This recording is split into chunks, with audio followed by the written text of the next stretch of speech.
मुख्तार अंसारी के सिलसिले से अपनी शोक संवेदना व्यक्त करने आए थे। आप सभी लोग जानते हैं कि 28 तारीख को जेल में जिस तरह से उन्हें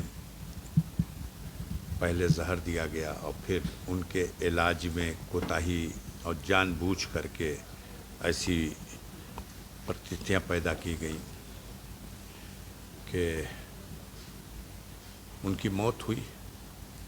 कहा गया कि कार्डियक अरेस्ट हुआ और हार्ट अटैक की वजह से मौत हुई है।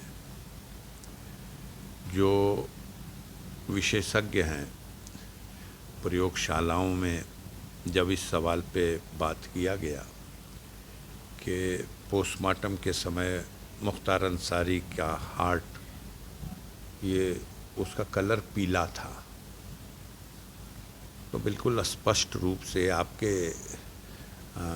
यूपी तक चैनल ने ही, आज तक के चैनल ने ही हमको भी इंटरव्यू किया था और उस विशेषज्ञ का भी इंटरव्यू लिया।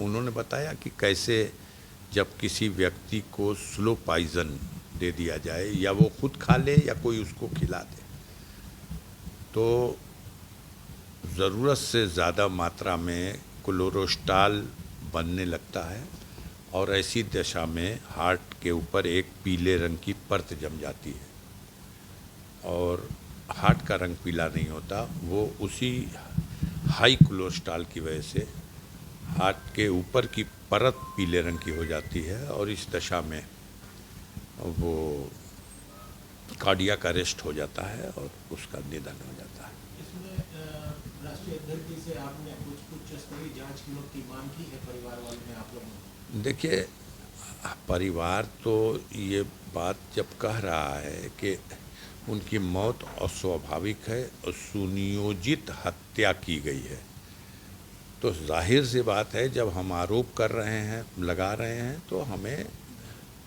लेकिन अगर इस आरोप का मतलब आप ये समझते हैं कि जिसने हत्या की और कराई वही जांच कर दे, तो ये तो बेवकूफ़ी की बात है।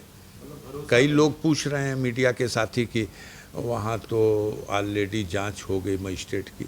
अरे कोई भी जेल में मर जाए, हिंदुस्तान के किसी जेल में कोई मर जाए, मजिस्ट्रेटियल जांच का आदेश हो जाता है। ये रूटीन है। एक न्यायिक जांच आप कह रहे हैं ऑर्डर हो गया, तो ये सब कुछ तो इसलिए हो जा रहा है। यही तो चोर की दाढ़ी में तिनका एक कहावत कही जाती है कि जब कोई कहीं मांग करे उससे पहले ही हम कह दें कि हम न्यायिक जांच भी करा रहे हैं, प्रशासनिक जांच भी करा रहे हैं, जिसको बयान देना हो, सबूत देना हो। एक बात तो कही गई, सिर्फ उनके बेटे उमर की तरफ से उनके मौत की खबर पाकर जब वहाँ वो पहुँचा है तो उसने कहा कि पंचायतनामा कर रहे हैं आप, इनकी लाश का, इनके शव का जो परीक्षण होना है, पोस्टमार्टम होना है, वो एम्स के डॉक्टरों से कराया जाए। सरकार निष्पक्ष होती या ये व्यवस्था निष्पक्ष होती तो ये कौन सा ऐसा प्रस्ताव था? न न्यायिक जांच की मांग थी, न प्रशासनिक जांच की मांग थी, न एफआईआर लिखने की मांग थी। जांच का पोस्टमार्टम की कार्रवाई एम्स के डॉक्टरों से कराई जाए। एम्स क्या चीन में है? भारत सरकार का ही तो है। क्यों वो मंजूर नहीं है? इसलिए कि जिन डॉक्टरों ने तमाम खाना पूर्ति इलाज में की है, जिनकी भूमिका पूरी तरह संदिग्ध है, वो अपने आप को बचाते हुए और सबको बचाने के लिए पोस्टमार्टम में इस तरह से करेंगे। वीडियोग्राफी भी हो रही थी, वीडियोग्राफी भी होती रहे, सब देखता रहे। पंचायतनामे पे उमर ने दस्तखत भी किया है। लेकिन जो बात है वो ये है कि एम्स के डॉक्टर आते तो वो अपने परीक्षण में उन तमाम बारीकियों को देख लेते जो उस बॉडी में उन्हें यह सिम्टम दिखाई देते कि इस व्यक्ति की स्वाभाविक मौत नहीं है, हमको भी संतोष हो जाता। अखिलेश यादव कितनी देर तक आपके परिवार के साथ थे? नहीं, माननीय अखिलेश यादव जी जब आए तो परिजनों के साथ बैठे, हमारे परिवार की सभी सदस्य भी थे, महिलाएं भी थीं, और हम सब लोगों ने अपनी पीड़ा को, अपने दुख को उनके सामने बताया भी, व्यक्त भी किया। वो खुद भी जानते हैं बहुत सी चीज़ें थीं। उन्होंने कहा तो हमने आपसे, उसी दिन ही उन्होंने शोक व्यक्त किया था घटना के तुरंत बाद। अब अगर उन्होंने कोई मांग की है सुप्रीम कोर्ट के जज से, सिटिंग जज से, तो ये वेलकम करने योग्य उनकी मांग है। अब अफजल भाई, जैसे राष्ट्रीय अध्यक्ष जी आए थे, इसका एक राजनीतिक संदेश भी गया समाज, वो क्या लगता है, पॉजिटिव रहेगा? या हमने आपको भी बताया, फिर बता रहा हूँ कि भारत में लोकतंत्र है, और लोकतंत्र की व्यवस्था में राजनीतिक दल, और वो भी उत्तर प्रदेश के प्लेटफॉर्म पर समाजवादी पार्टी और उसके राष्ट्रीय अध्यक्ष, तो अब इसको जिस चश्मे से जो देखे, उनका कहीं आना जाना एक राष्ट्रीय अध्यक्ष का उत्तर प्रदेश में तो माने रखता है। और आपको पता है कि हमारे भतीजे हैं मन्नू अंसारी साहब, वो समाजवादी पार्टी के ही विधायक हैं। हम स्वयं गाज़ीपुर लोकसभा सीट पर माननीय अखिलेश यादव जी ने समाजवादी पार्टी की सूची में अपने कैंडिडेट की हैसियत से चुनाव लड़ाने का हम पर भरोसा किया, हमारा नाम दिया है उसमें। उनके आने से तो मिला?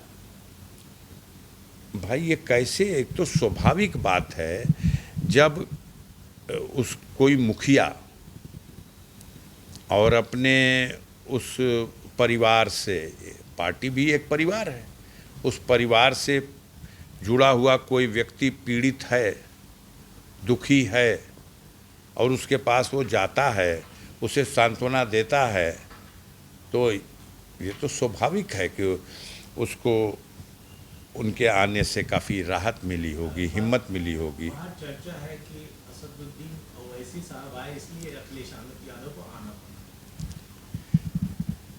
अब बाहर की चर्चाओं को तो हम नहीं जानते।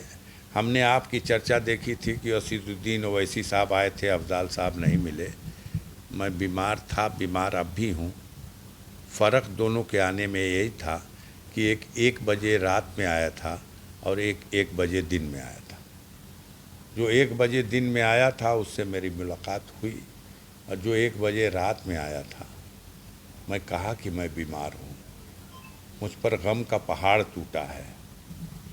और ये कमेंट सुशोभित नहीं करेगा।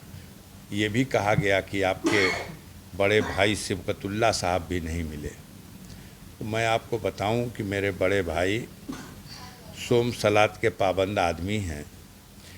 इस वर्ष 50वां वर्ष है उनका। जब रमज़ान के महीने में वो 30 रोज़ा भी रहते हैं, और अंतिम 10 दिन एतकाफ़ कहा जाता है। एक तरह की विशेष पूजा है, ये एक तरह की विशेष इबादत है। तो वो पिछले 50 वर्षों से एतकाफ़ में मस्जिद के अंदर समय गुजारते हैं, वहीं रहते हैं, वहीं रोज़ा रखते हैं, वहीं कुरान की तिलावत करते हैं, वहीं सोते हैं। उनका 24 घंटे का रूटीन 10 दिनों तक, ईद का चांद देखने के बाद ही वो घर लौटेंगे, चाहे कैसी भी परिस्थितियाँ। अखिलेश यादव से उनकी उनकी नहीं हुई, न उस दिन हुई, न आज हुई।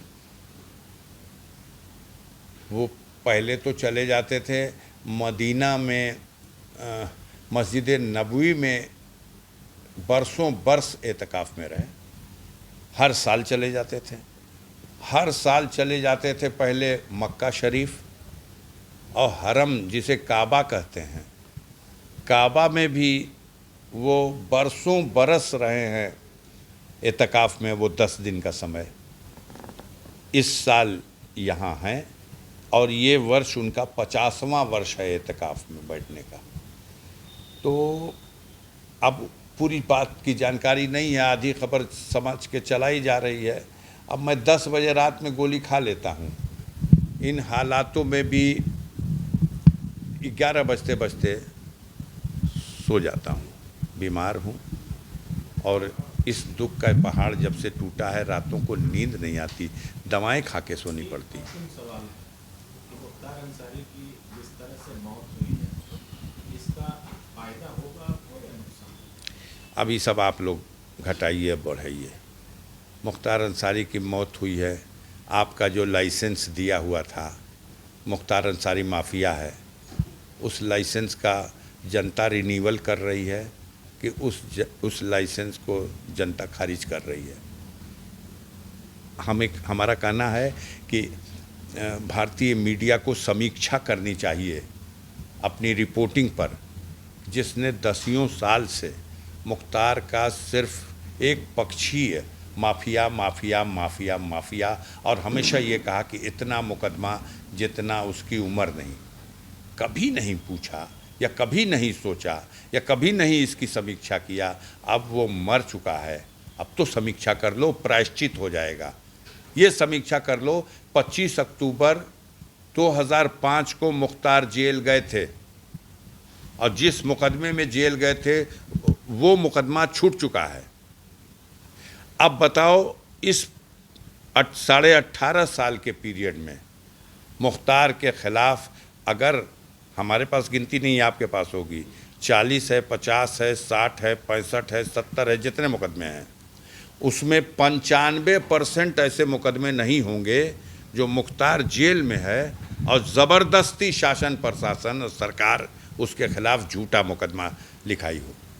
एक तरफ जेल में है आदमी और एक तरफ क्राइम भी कर रहा आदमी, तो या तो अपने मुंह पे ये शासन सरकार अपने मुंह पे कालिख और चूना पोत ले कि हमारे काबू में नहीं है ये व्यवस्था, जेल में भी रह के कोई क्राइम कर रहा है, और या अगर बहुत कानून व्यवस्था दुरुस्त है तो ये कैसे कि अगर 70 है तो 65 होगा, जेल में है वो और झूठा मुकदमा लिखा गया है, फर्जी मुकदमा लिखा गया है। आप इसकी समीक्षा कर लो, अगली बार जब हम बैठें तो आप हमसे कहना कि आप तो अफजाल साहब ऐसे कहे थे, हमने तो समीक्षा कर लिया, गलत है। ऐसा भी हो सकता है कि 99% वही मुकदमा हो जो जेल में जाने के बाद झूठा लिखा गया है। कभी समीक्षा करिए, जिससे आपका मुकदमा बाजी है उसका बयान लेंगे। जिसने आरोप ही लगाया है कि मेरे पिता की हत्या, मेरे पति की हत्या में मुख्तार अंसारी का हाथ था, उससे बयान लेंगे। मुख्तार क्या है, वो कहेगा माफिया, नहीं तो और क्या कहेगा। लेकिन आम इंसानों से जाइए, बयान ले लीजिए, वो क्या कहेगा। वो कहता है मसीहा है, हमारे ऊपर जुल्म अत्याचार होता है, हमारे जैसे गरीबों पर जुल्म अत्याचार होता है, मुख्तार अंसारी हमारी रक्षा करता है। और ये सामंतवादी आतताई जो गरीबों पर जुल्म ढाने वाले लोग हैं, ये लोग मुख्तार अंसारी को माफिया कहते हैं, क्योंकि ये मुख्तार से डरते हैं, वो उनका मुकाबला करता है। तो मुख्तार रहा नहीं। एक समीक्षा करिए, समीक्षा करके अगर आपकी रिपोर्टिंग गलत है तो उसका प्रायश्चित करिए। आपने उसको माफिया माफिया माफिया कहा, आप ही चले जाओ, उन परिवारों को छोड़ दो जो सीधे मुकदमा लड़ रहे हैं मुख्तार के खिलाफ। जिसका जिससे मुकदमा है वो क्या बोलेगा, बाकी 99 परिवार में घूम जाओ और देखो क्या लोग कहते हैं, उसके बारे में क्या कहते हैं। वो क्या थे, वो राजनीतिक व्यक्ति थे। जाके ज़रा नगीना मिश्र के परिवार में पूछ लीजिए, जाके ज़रा राम नारायण राय उर्फ डब्लू पहलवान के परिवार में पूछ लीजिए, जा कर के रामाकांत भारती, अमरकांत भारती जिला पंचायत सदस्य के परिवार में पूछ लीजिए, उन विधवाओं से पूछिए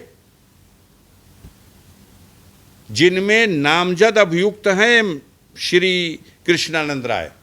राम नारायण राय के हत्या में उनके भाई ने नामजद अभियुक्त बनाया है अमरकांत रामाकांत की हत्या में उनकी विधवा शिव दुलारी देवी ने नामजद अभियुक्त बनाया है, मत जाइएगा वहाँ पूछने। वहाँ उनको शंकराचार्य नहीं बताएंगे, लेकिन मुख्तार के लिए आप वहाँ ज़रूर जाइएगा पूछने। तो जो मुकदमा लड़ रहा, आप गलत रिपोर्टिंग करेंगे, आप कहेंगे कृष्णानंद राय वाले मामले में मुख्तार की 10 साल की सज़ा हो गई। कोई कृष्णानंद राय वाले मामले में मतलब अब आपसे हम मुकदमा तो नहीं लड़ना चाहते कि हम आपको नोटिस देने जाएं। कृष्णानंद राय वाले मामले में न्यायालय ने परीक्षण किया, दोषमुक्त किया, दोषमुक्त। गैंगस्टर के मामले में सजा हुई है, गैंगस्टर न्यायालय ने सजा दे दी, वो भी अपील में है। अभी एक खबर गाज़ीपुर से, कुछ तो लोग हैं जो खुद खबर नहीं लिख सकते, उनकी खबर कोई लिखता है, लिखवाता है, या तो बोल के लिखवाए या लिखवा करके दे दे, वो अपने नाम से लगा दे। तो एक खबर चलाई गई कि 3 तारीख को अफजाल अंसारी के अपील की सुनवाई हाई कोर्ट में होनी है। पूरी खबर तो संतुलित रही, अंतिम की 1.5 लाइन में लिखा गया कि अगर उसमें सज़ा बहाल कर दी जाएगी तो अफजाल अंसारी चुनाव नहीं लड़ेंगे। बस खबर उठ गई, इतना काफ़ी है।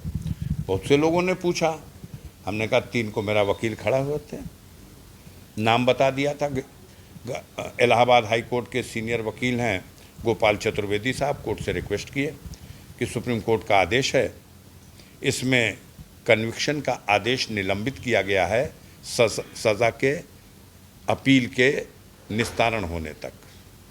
तो कोर्ट ने कहा है 30 जून तक निस्तारण हो जाए, तो हम लोग तैयार हैं बहस करने के लिए।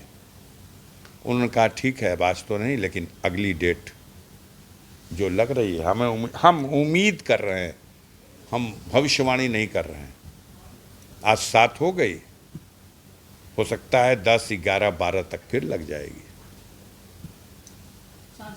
और इसमें कोई बहुत बड़ा ट्रायल नहीं होना है कि गवाह जा रहे हैं और जीरा हो रही। इसमें जो फाइल है वो पहुंच चुकी है। 1 या 2 दिन मेरा वकील बहस करेगा, 1 या 2 दिन उनका वकील बहस करेगा, और जो कानून कहेगा वो सामने आ जाएगा।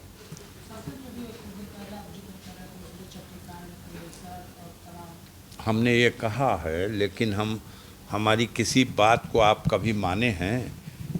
हम गाज़ीपुर पत्रकार एसोसिएशन से सीनियर पत्रकार शशिकांत जी से, वीनू सिंह जी से, आलोक जी से हम सबसे निवेदन करेंगे, गुजारिश करेंगे, सच की पड़ताल के लिए आप उसरी चट्टी पे जाइए और सच की पड़ताल कर लीजिए बस। और जो सच हो उसको जनता के सामने बता दीजिए, क्योंकि घटना तो एक ही बार हुई है 15 जुलाई को, और उस घटना की कहानी 2 बन गई। एक कहानी जो 15 जुलाई को बताई गई और रजिस्टर्ड की गई, और दूसरी कहानी जो 22 साल बाद 2023 में बताई गई है। तो पड़ताल तो करिए, आप तो पड़ताल कर लेते हो। वहाँ तो आम जनता से आप पूछ सकते हैं। अभी बहुत से मर बिलाने के बाद भी 20-22 साल बाद लोग वहाँ हैं, क्योंकि ये मामला आपको हल्का लग रहा होगा, कितना खतरनाक है। अगर ये परंपरा बनी रह गई तो कब किस पर ये तरीका अख्तियार किया जाएगा। 22 साल बाद की कहानी सच है, और 22 साल पहले जो कहानी आई वो गलत थी। लेकिन इसमें चूंकि एक पक्ष से ब्रजेश सिंह को सरकार खड़ी है बचाने के लिए, त्रिभुवन सिंह को बचाने के लिए, भले ही सरकार की साख को दांव पे लगा करके अब मुख्तार अंसारी की हत्या करा दी जाए, तो बात और है।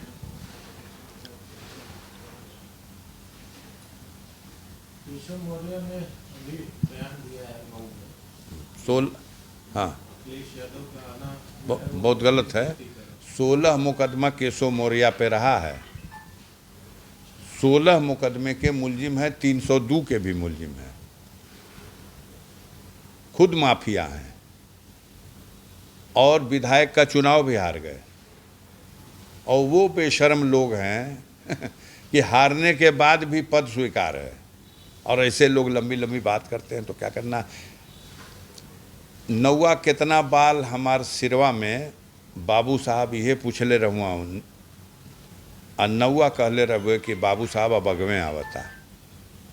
केशव मौर्य या योगी आदित्यनाथ और उनकी सरकार या मोदी जी और उनका जो तिलिस्म है वो भारत की जनता के सामने टूट चुका है। इस घटना से ही नहीं, पूरे देश को जो उन्होंने नुकसान पहुंचाया है। दब गया इस तरह की घटनाओं में इलेक्टोरल बॉन्ड का मुद्दा,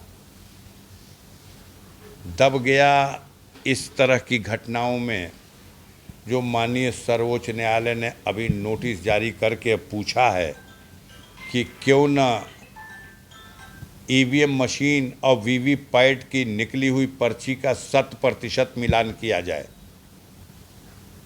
आगे चल के अगर इसके संबंध में आदेश हो गया 100% का तो कहानी ख़त्म हो जाएगी। ईवीएम मशीन की कहानी ख़त्म हो जाएगी, बेईमानी नहीं हो पाएगी। अब पूर्वांचल में क्या देख रहे हैं? बनारस से सटी हुई सीट है गाजीपुर। देखिए, सबसे बड़ा मुद्दा बेरोजगारी है। करोड़ों बेरोजगार नौजवान सड़कों पर ठोकर खा रहे हैं। दूसरा बहुत बड़ा मुद्दा महंगाई है। ये महंगाई से आम जनता त्रस्त है, और इन गुजराती मॉडल के बेईमान और चोरों की जो 50 किलो के यूरिया की बोरिया से 10 किलो यूरिया चुरा लेते हैं और दाम नहीं कम करते। माचिस की डिबिया जो 4 आने की मिलती थी वो आज 2 रुपए की मिलती है, और माचिस की डिबिया खोल के देखिएगा, तीली पहले 50 होती थी, 10 तीली भी कम कर दी गई। यही गुजराती मॉडल है। तो लोग त्रस्त हैं, और जिस तरह से नौकरशाही लूट खसोट में व्याप्त है, इतना भ्रष्टाचार की कोई सीमा नहीं है। ये वक्ती मुद्दा है, क्षति हुई है। मुख्तार अंसारी की मौत हमारे परिवार के लिए या लाखों गरीबों के लिए बड़ी क्षति है, लेकिन इस क्षति से बड़ी क्षति है कि देश के लोकतंत्र को क्षति पहुंचने वाली है। देश में संविधान को क्षति पहुंचाने की साजिश हो रही है। और उत्तर प्रदेश देश का वह प्रांत है जहां 80 लोकसभा की सीटें हैं, और सबसे बड़ी जिम्मेदारी समाजवादियों की है। अगर नरेंद्र मोदी के रथ का चक्का उत्तर प्रदेश में धंस जाएगा तो दिल्ली की गद्दी तक पहुंचने का सपना टूट जाएगा। और समाजवादियों ने, उसके नेता माननीय अखिलेश यादव ने संकल्प ले रखा है कि हम इस रथ को रोकेंगे। जनता भी फैसला ले रही है। दिखाई दे रहा है कि उत्तर प्रदेश में इस रण में अगर कोई मुकाबला कर सकता है तो समाजवादी पार्टी के लोग कर सकते हैं। इसलिए ये निजी क्षति, परिवार की क्षति, या गरीबों के जो जिनके दुख दर्द में वो काम आते थे उनकी क्षति, ये सब अपनी जगह है। लेकिन सबसे बड़ी क्षति कि देश की क्षति ना हो, इस दिशा में जनता सोच रही है। और भारतीय जनता पार्टी को पूर्वांचल में जैसे आप लोग ठपकी दे के सुलाते रहे, सुलाते रहिए। आपने 2022 में खूब सुलाया था, लोरी गागा के सुलाया था। इस बार भी गीत गागा के सुलाते रहिए, और गीत और लोरी सुन करके वो सोते रहें। फिर भी पता चलेगा उत्तर प्रदेश के पूर्वांचल में, पूर्वांचल की जनता मिजाज बना चुकी है। भारतीय जनता पार्टी को एक एक सीट निकालने में तारा नजर आ जाएगा। 80 में कितनी सीट? ये ज्योतिष शास्त्र सिर्फ बीजेपी के लोग जानते हैं और मीडिया जानता है। 80 में 80 जीत रही हैं। हम तो कई बार गाजीपुर में आप लोगों को कहा था कि सारे देश का पूछ लिए, बता देंगे यूपी में 80 में 80, बल्कि एक ठो एक्स्ट्रा देते थे, 81 बोनस दे दीजिए इनको। 81 उत्तर प्रदेश में तारा नजर आ जाएगा। उत्तर प्रदेश में रथ रोकेंगे आप लोग? रुक गया, जाके देख लीजिए, मुजफ्फरनगर को देख लीजिए। संजीव बालियान साहब इनके सबसे बड़े और ताकतवर नेता हैं जो मुजफ्फरनगर से चुनाव लड़ रहे हैं, जाट समाज के जब से मजबूत नेता, और फंस गई सीट उनकी। नोट करिएगा, फिर चुनाव बाद बतियाइएगा। मुजफ्फरनगर की संजीव बालियान, और समर्थन है किसका? जयंत चौधरी का। उसके बाद भी सीट फंस गई। अब पूछिए कैसे फंस गई? इस तरह फंस गई कि जो किसान हैं वो कहते हैं कि मौका अच्छा आ गया है, हम लोग चौधरी साहब को इसने हराया था, उस बेईमानी से हराया था, उसका बदला लेंगे। पता करिए ज़रा सा। आज आपके आज तक वालों की टीम तो सारे हिंदुस्तान में है, खाली खैरियत पूछ लीजिए उनकी। उनका तो बिल्कुल चुनाव सवाब पे चढ़ा हुआ है। मुझे जो वहाँ से रिपोर्ट देने वाले हमारे साथी हैं, कोई और नहीं है, मीडिया के साथी हैं, उन्हीं से पूछा, और रोज़ अब उसको पूछता हूँ एक बार दो बार। मुझे तो रिपोर्ट मिल रही है कि अपनी सीट का क्या हाल बताएगा? हमारी सीट पे कोई लड़वैये ना है। आपसे लड़ना है तो क्या लड़ें? आज की डेट में तो गाजीपुर के मीडिया वाले लोग हमसे लड़ रहे हैं। कोई भाजपा का नेता लड़ रहा हो तो बताइए। अब शिव कुमार कुशवाहा से लड़ें, उन्हीं को कैंडिडेट मान लें तो बात हो रही है। उन्होंने नंबर दे दिया है कि सबसे खराब सांसद, तो अब उन्हीं से लड़ें। हम थोड़ी कहने जाएंगे कि सबसे खराब पत्रकार, हम तो उनको मानेंगे कि वरिष्ठ और जानदार पत्रकार। एक सवाल लगता है कि पार्टी के मुख्यालय पे पोस्टर लगाया गया था कि मुख्तार अंसारी देख, सुन गए, समझ गए आपकी बात, समझ गए आपकी बात सर। सर मेरे समझ गए सर आपकी बात। मैं मीडिया के माध्यम से, अच्छा सवाल है आपका, मैं मीडिया के नाम से इसको स्पष्ट करना चाहता हूं कि ईद का त्यौहार, ईद का पर्व, यह रमज़ान के महीने में जो लोग इबादत करते हैं, रोज़ा रखते हैं, या किसी तरह की तिलावत करते हैं, ज़िक्र करते हैं, तहज्जुद पढ़ते हैं, तकवा करते हैं, जितनी भी इबादत उनकी हुई, उस सब की इबादत का इनाम मिलता है ईद के दिन। वो रब्बुल इज़्ज़त आपकी इबादत कबूल करता है और आपको इनाम देता है। तो हम समझते हैं, और यही मुनासिब है, कि ईद के दिन को इस गम के दिन से न जोड़ा जाए। वो दिन इनाम हासिल करने का दिन है, और वो भी किससे? वो भी अल्लाह से इनाम हासिल करने का दिन है। तो ईद का दिन ईद की तरह ही मनाया जाए, सादगी से मना लिया जाए, लेकिन इसको न मनाया जाए और गम मनाया जाए, ये मुनासिब नहीं है। मेरी अपील है कि इसको किसी ने अगर मिसगाइड किया है तो वो गलत है। सबको ईद मनानी चाहिए। अगर बहुत गम और दुख है तो उसको सादगी से मना ले, क्योंकि तो इनाम हासिल करने का दिन है। उस दिन अल्लाह ताला इनाम बांटता है कि रमज़ान के महीने में आपने जो इबादत की है, ज़कात की दिया है, फितरा निकाला है, सब तरह की इबादत किया है, झूठ नहीं बोला है, गुनाहों से तौबा किया है, मुंह से बदकलामी नहीं की है, उस सब के बदले इनाम मिलता है। तो उस दिन को मेहरबानी करिए, मेरी गुजारिश है कि इस वाक़े से मत जोड़िए, उसको सादगी के साथ मना लीजिए। और ये गम तो आपके लिए है, जब भी उनकी याद आएगी गम मना लीजिएगा। ठीक है।